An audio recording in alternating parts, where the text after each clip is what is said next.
where you can have community around you, even if it's just these three ladies on the internet talking about weird things.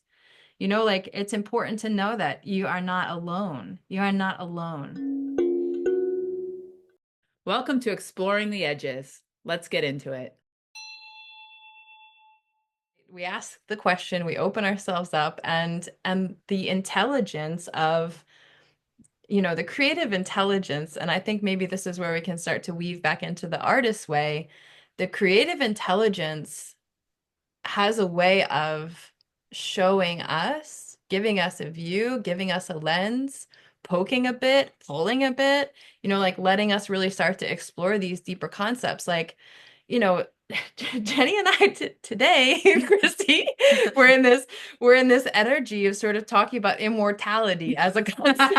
Do you know what I mean? And Oh, see, I love that. there's so much truth there, right? Because, just in the concept of that one word, like we're able to, Jen said something today, like, I'm like, well, what do you think about like immortality being like just a tool of the bad guys?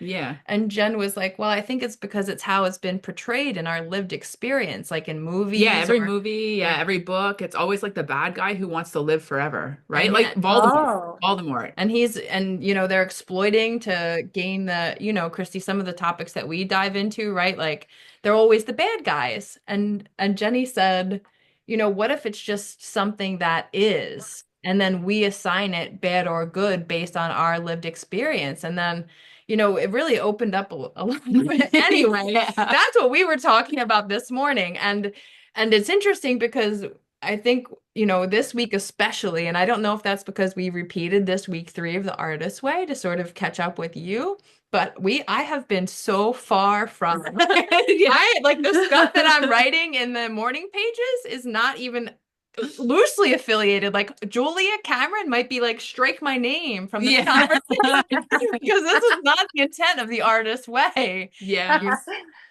I bet it is, though. I bet it really is. I feel like that's the richness of it. It's taking me in directions I didn't expect. And it's not all about putting a pen and some colored pencils on the paper. It's really about, well, I'm going to say what last time we had talked, what we came to, we were really discussing what is art, and we had all these ideas about what art is, and the one that we liked to take the takeaway in that moment was that art is taking any container and infusing it with intention. Mm. So I love that because I think that really can apply to anything. We were talking about how it can apply in a classroom or how it can apply when you are going into, like, I went to my artist date this week. I went to the Artist Guild and I like infused the container of the room with this really comfortable presence for me because I am more reclusive kind of person and going out is sometimes hard for me to meet a bunch of new people. But I had a beautiful time. It was wonderful. It was infused with that. So it could be on a piece of paper, or it can be in a room, or it could be, Bedroom. in your garden, or all the things, all Yeah. the places. Yeah. Yeah.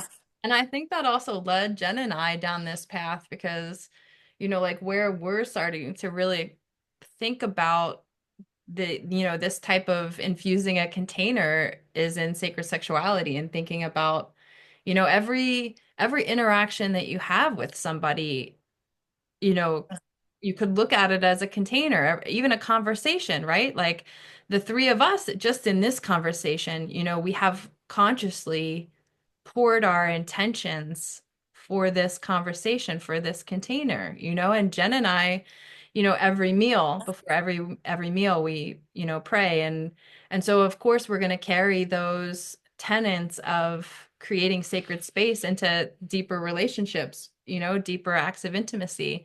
And we've really been exploring this idea of like conscious creating, like conscious creation. And so it's and not to say that there's not value in pulling out the colored pencils and doodling a bit, right? Because there is Oh, value in yeah. but I do think that there's like the next sort of understanding of those concepts are, not just pulling out the colored pencils and knowing what you might start to draw, but having that deeper presence, that deeper awareness. And I think that this is sort of where we start to co-create or consciously create, like what is the intention behind this, you know, and sort of giving ourselves space as often as possible to step back. And Jen, I think you could speak into this just as a chef, you know, like the work that you've done around preparing food and preparing food for other people and like consciously creating that energy that you're. Yeah, like if I'm serving to other people, just being really aware of like where I'm at when I'm in the cooking process. And if I'm upset, like I don't want to be cooking for the people, I want to get it together before I start cooking. I just think it's in everything. Like, even in terms of feeling like we've strayed from the artist way, Mm, I don't know. I don't even know that we have I because if have. you, well, but if you look at art as creation, you're creating something. Like we started doing the artist way all, and then we talked to you about it and you had it and you wanted to do it and you joined us and we would side quest. I mean, Julia's saying set aside half an hour to do your pages. And I don't think it's ever taken us a half an hour No. because we'll just be writing about exactly what you're supposed to be writing about.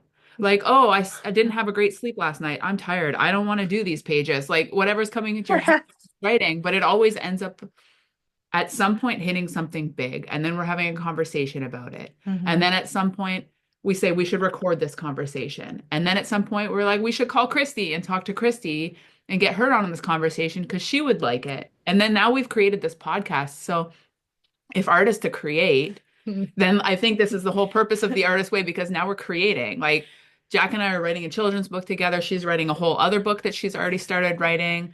Like all kinds of stuff is already happening and we're on like week 3. Yeah. So I don't know if like if you look at it as the intention is to create art and you're like, I drew this picture, The like dam is open. you know what I It's mean? flowing I through. think I think I think just that we're all creating, Mm, that's it. That's the mm, whole thing. mm.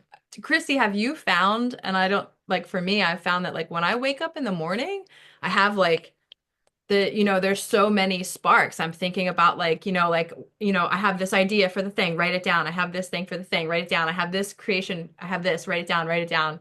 It feels like I don't, you're Gemini as well, right, Chrissy? Oh yeah, that Yeah, sounds so a lot like what I write about, yeah, Randy. yeah.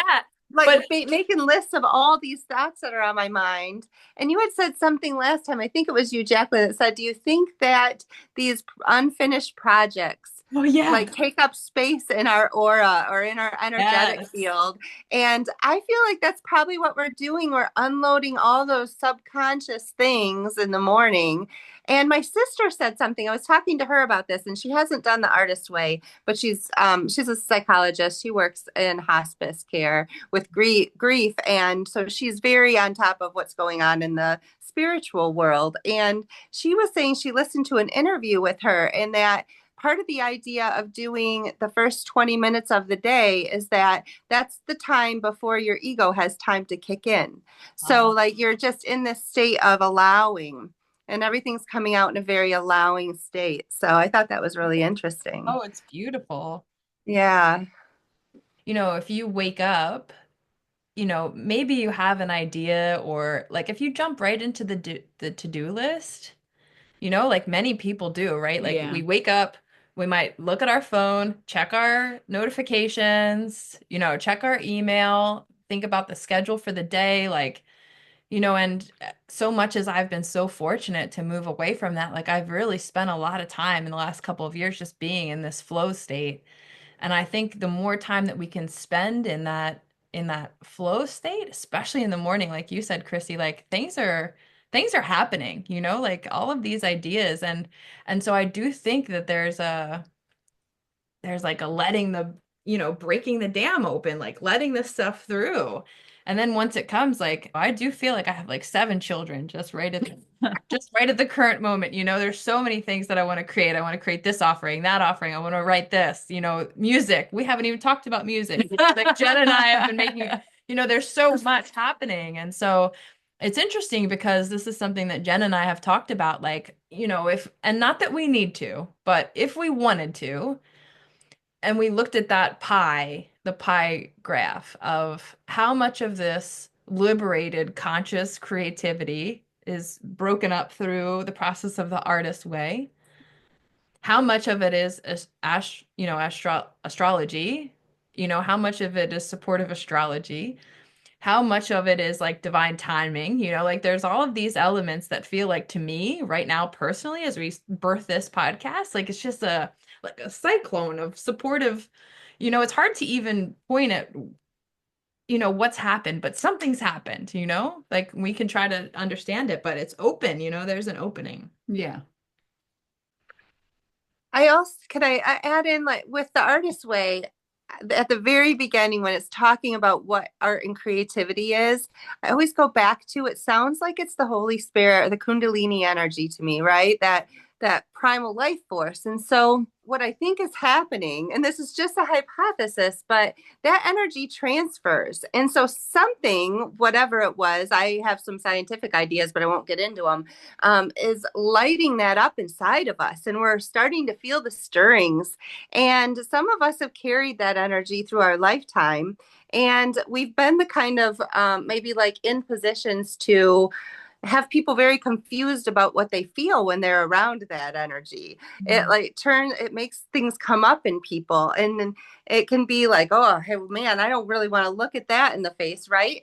But this is happening all over now because this energy is contagious. Mhm. And if it's one, then it goes to the next and it goes to the next. And I think that like this started getting woken up in the past few years more than it ever had been in the past. And we are just passing along this energy to each other. And I think that's part of this energy we feel. Oh, That's part oh, of the artist's definitely. way, that spirit just carrying us on this wave. Yes, absolutely, Chrissy. And you and I have been we've been deeply working in these energies for years, Chrissy. And it still feels like through the process of liberating these sacred energies, it's been years, lifetimes we've been working on liberating these. And so I agree with what you're saying. And it still feels like there's some kind of like extra wand in the air, that's like Potency. it's bippity boppitying it right now, like all the things are happening right now. It feels like to me, but you'll probably laugh because I always say that. It's happening now. It's all happening right now. Yeah. And no matter Well, what those happens, planets all being lined up have something to do with all this. They something's have happening. to. Yeah. Something's There's happening. something. I have all the scientific ideas. Yes, yes, but it does, I'm sure you there want to are hear all of them. right, right. There are so many angles into liberating this sacred energy.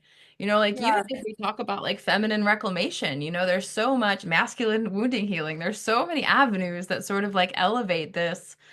Return of Christ. We Like could it's talk like about all these pieces kind aliens, of coming the aliens together. landing, all of it. Like everything is happening now. We could talk about any of these ideas. Maybe they're all the same thing, or maybe none of them are real. And that's the real beauty of conscious conversation. It's all the same thing, or it's nothing. Right. So much gray. Absolutely. So much gray in between. There is a need in this environment where so many things are happening in the world that are causing us to stretch our understanding of what we believe is true, what we believe is possible, how we view reality. We can look at what's going on around us. We can look through the lens of how the modern media is painting it. We can look at, Chrissy, your idea is the return of Christ. We can look at the aliens landing, right? We can look at a kundalini uprising. We can look at there's so many things that we could point to help us understand the change that we can all really feel in the world.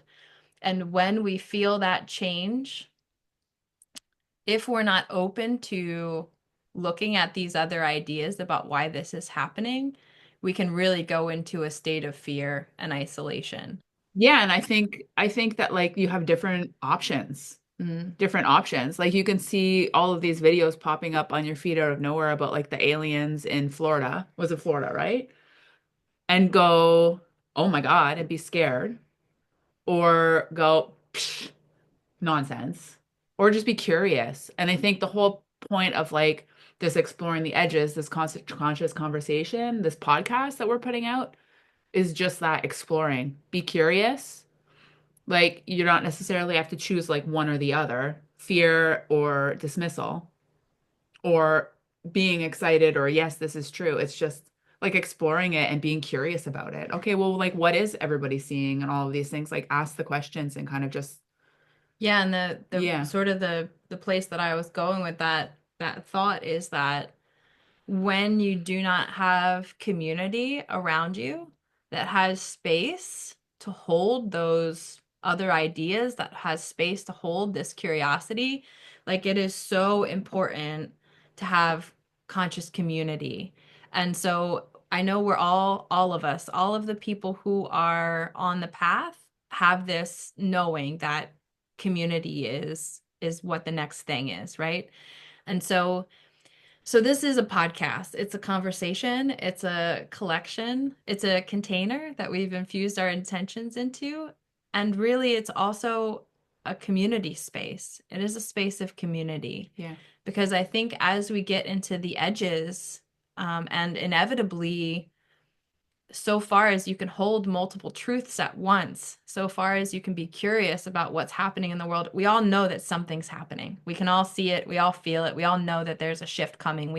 And to what degree you can feel it, that's what we really need is a place where you can be safe to feel whatever's feeling, whatever feelings are coming up. So much of the work that we do, even in the shamanic workshop that we've done this weekend, the shamanic journeying, so much of what we hold is not observable. So much of what we hold, maybe there's past life influences. There are so many influences that impact our perception of reality. And so where we can create community that has space for all of these things, if you all of these things are witnessed in non-judgment. And so I think this piece of community, conscious conversations, I think it's so important because it holds the edge. It holds the edge of where you feel safe exploring, where you feel safe traveling, where you feel safe letting go of some of these thought processes or paradigms that hold safety, right? Like these are what they do. They hold safety. Our perception of our reality, it comes from it's a root chakra. It's safety. And so where you can have community around you, even if it's just these three ladies on the internet talking about weird things, like it's important to know that you are not alone. You are not alone. And when you meet that edge of what feels like everything that you used to know in your reality, there's other people on the edge and they're experiencing it in similar ways, different ideas, different topics, but we're all finding our edges. And so I think for me that's really important that this space is a community space, because Mhm. people are not alone. People are not meeting, spiritual psychosis, right? Like we all go through these dark nights of the soul and we start to wonder like, once you start to really like loosen your grip on reality, depending on sort of what thread you're pulling, you can get into these really expanded states where you're like, I'm not sure actually that I know anything is true anymore. And as we start to reveal these gaps in what we believe we know, there can be some fear. And where there's fear, if someone else can say, if they can actively listen in non-judgment and hold this place of reflecting, there's so much power there. Yeah. And so I do think it is the power of community in terms of meeting the edge. Yeah.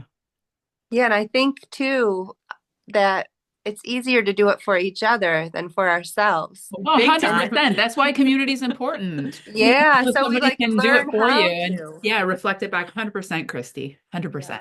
Yeah, that's a really good point. All right.